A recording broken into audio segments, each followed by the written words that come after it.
Hi everyone, welcome to the shack for this video for the 42nd weekend since the initiation of lockdown in the UK back last March.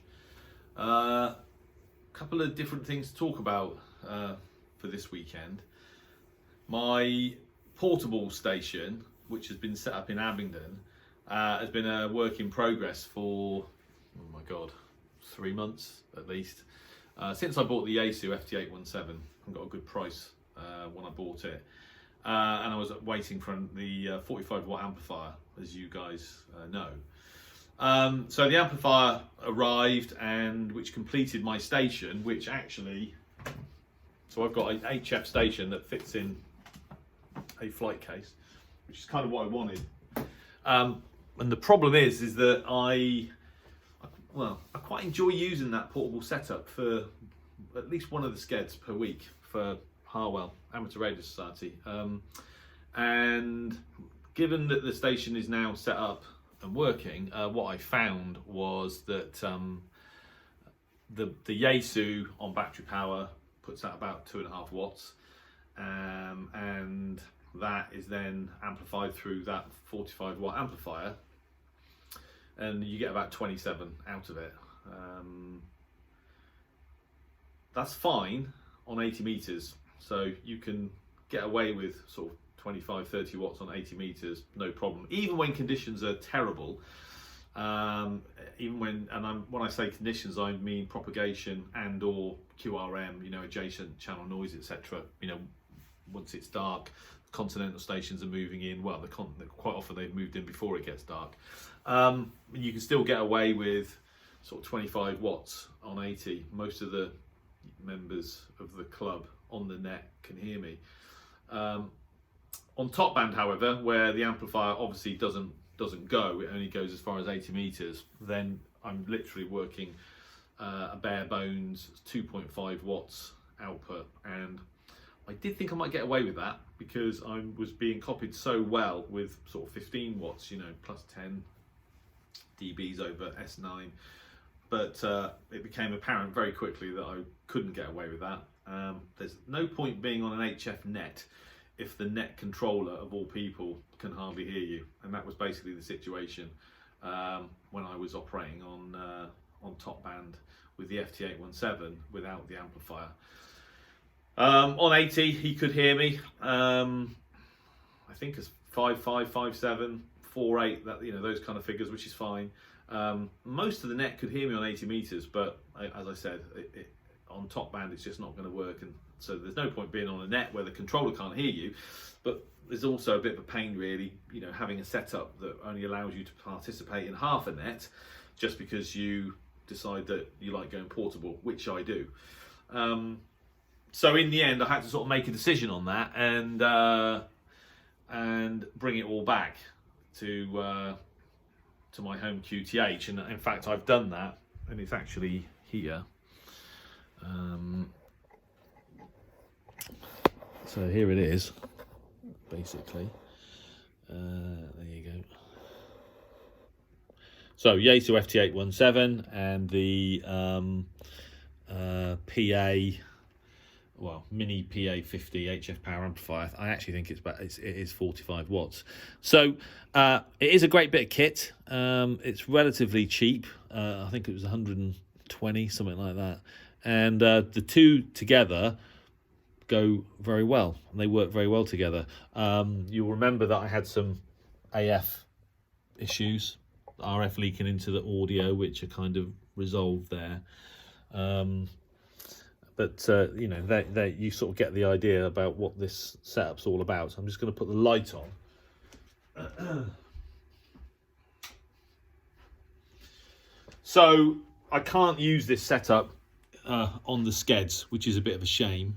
But obviously, I still am going to use it. God knows when, because of the sort of various travel restrictions that are in place. I mean, nobody wants UK citizens in their country now with this new, more virulent strain of the virus.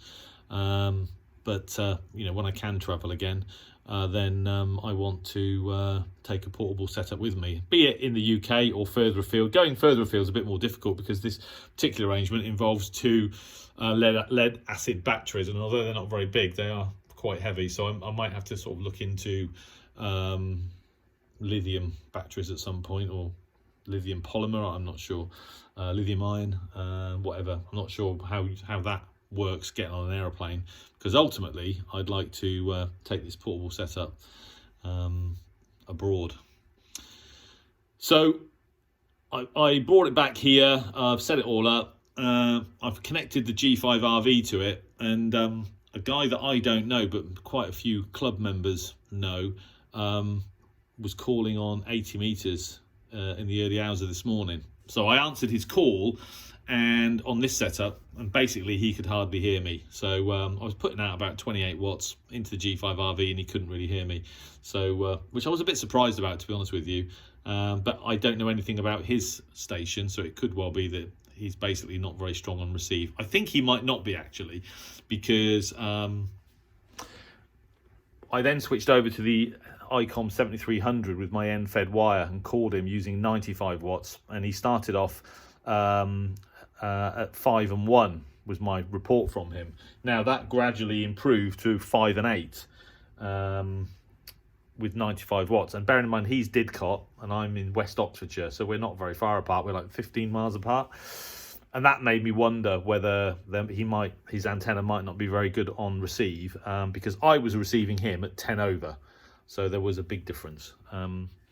So I think in the meantime, this weekend I'm going to be testing this setup with the G5RV and with my end-fed wire, just to make sure it is working. I mean, I know it works because I've copied club members on the net, but beyond that, I've not used it on any bands other than top band and 80 meters. So I'm going to give it a go, see where I can get on 40 meters and 20 meters, possibly 10, and see where I can get to with this portable arrangement. So that's this weekend, and there's no hurry actually, because you know the timescales with which I'm going to be traveling anywhere are so long that I've probably got, well, I'm sure we'd all agree, months at least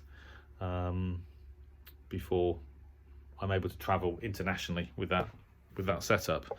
The other thing that's happened is that I've moved a TV, a spare TV, into the shack to use as a monitor. You can't really see it very clearly here, but I've moved that spare TV set into the shack to use basically as a sort of large monitor. It also works as a TV. Interestingly, it's a Samsung. It puts out no noise whatsoever. So I've set that up in here, and it also means I can watch TV in the shack. I've got a tiny little TV antenna. I won't bother showing you now, but it's literally a little whip like this. You know, the sort of these little mini whips for TVs. Perfect signals on all channels. It's amazing. But it does also make a rather nice computer monitor. So that's in there. And I was actually in the shack last night monitoring the signal from China on medium wave, 1377 kilohertz, which is what you're looking at now behind me, and then got bored and switched the TV on, which is always nice. So the other thing that's new in the shack this weekend is I've got another I've been given an amplifier, an HF amplifier, and it's this thing here, which is it's a BLA 350 made by RM in Italy, and there's a little story to tell about this. So and there's I'm using a new selfie stick which allows me to, there we go. Now this radio, I've seen this radio advertised sort of, I'm guessing secondhand, for I think it was 700 quid, I can't remember, but there's a bit of radio amplifier, there's a bit of history with this amplifier. So in terms of the specifications, it's basically, it puts out about 300 watts, an average power output of 300 watts CW, and with a maximum of 350. It's 1.5 to 30 megahertz, so across all of HF, and you can use it AM, FM, sideband, CW, and RTTY. It has automatic or manual frequency selection, so that's sort of filter band selection for the various filters. And what I've found yesterday is, having wired it all up, if I put about 8 watts into it from the 7300, I'm getting about 250 out of it. Now, I don't want to run it to its full capacity, and the reason for that is because this amplifier has already blown up twice. Not on me. The original owner blew it up a couple of times, and then a Carwell Club member had it and he blew it up. Although the way he blew it up was actually quite obvious. He forgot himself, and while it was running at full chat, 350 watts, he accidentally switched his antenna out of circuit, and it blew 2 very large power transistors, which he then replaced. And for the cost of replacing those transistors, which two of these power transistors, which, you know, still a reasonable amount of money, but nowhere near sort of 700 quid, he gave me the amplifier, because he's got another one that he uses, and he was given it in the first place by the original owner. So the thing with this amplifier is to basically do everything you possibly can to protect it. So you know, basically make sure that you've got the band selection correct, that the SWR of your antenna that you're putting power into is very, very well matched.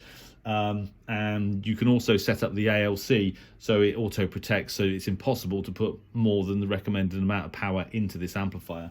And as long as you follow those rules, then I'm hoping that not for 150 quid, give or take, I've got a 350 watt amplifier that will last a long time. Of course, it's quite possible I'll blow it up myself, in which case it wasn't money well spent, but it was worth the risk. Because the other option, of course, is to buy, you know, a high spec amplifier with protection, or with very, very good protection. This amp has protection, but it's obviously not sufficient. You know, you look online and these things go for, you know, €2,500. Who wants to spend that? I mean, I certainly don't. So I'd rather just try with this and be careful. It is a bit scary, actually. Well, what I found was that I've already used it and it works fine. I had about 250 watts coming out of it, and those window jumpers that I use for passing my coaxial cables through sort of doors, through patio doors, started getting a little bit warm. Not hot, but a little bit warm. So I've identified a hot spot in my antenna system, which isn't going to take that sort of power, and get away with it with 50, 100 watts, but they're getting quite warm at 250. So I need to improve my antenna feeds, basically, the G5RV and my end-fed wire, and do it properly. Otherwise, I am going to have an accident, and I'm going to end up blowing this amplifier up, which I really don't want to do. In terms of setting it up, I set it up with the 7300, which you can see there on top of the 756. And as luck would have it, the output connectors on the back of the 7300 for the ALC and the PTT are these audio sort of phono type connections, you know, the sort of push fit connections that you have on the back of, you know, hi-fi component separates, that exactly like that. And a very kind member of Harwell Amateur Radio Society gave me a couple of those, because I did have one, but I think I used it on my record deck that I got for Christmas. So I didn't have one, but it was very simple to set up. It's very heavy, and I'll be honest with you, the whole thing's a little bit scary, but which is why I want to make sure that my antennas are really kind of man enough for the job. But it is a pleasure to use with the 7600, with the 7300.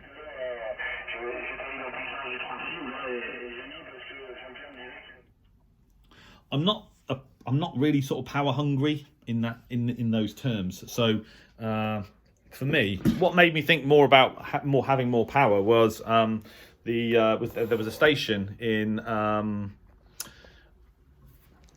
Costa Rica, Carlos. I can't remember the call sign now. It was T1 something or TL something. I can't remember. Actually, well, I can tell you actually. There was a station in Costa Rica on 80 meters a couple of weeks ago. Tango India 2 Charlie Fox, Carlos, Costa Rica, and there was a huge pile up because I guess it's not, a lot of people have probably never come across a station from that part of the world. And I called him and called him and called him. He couldn't hear me. Eventually he did hear me, but not well enough to complete a contact, which was a real shame. But one of the, not a member of our club, but a 2E0 that I know, very nice chap, called in and worked that guy with 50 watts, presumably, and obviously a decent antenna. And which bothered me greatly, not greatly, but bothered me to the point whereby I thought, I'm not the sort of person that's going to run a lot of power all the time, but to be able to wind it up from 100 to 200 or 250 watts to complete an important QSO, or a QSO important to me, is a good idea. So, which is why kind of after that incident, which bothers me far too much, I decided to investigate, getting some more power.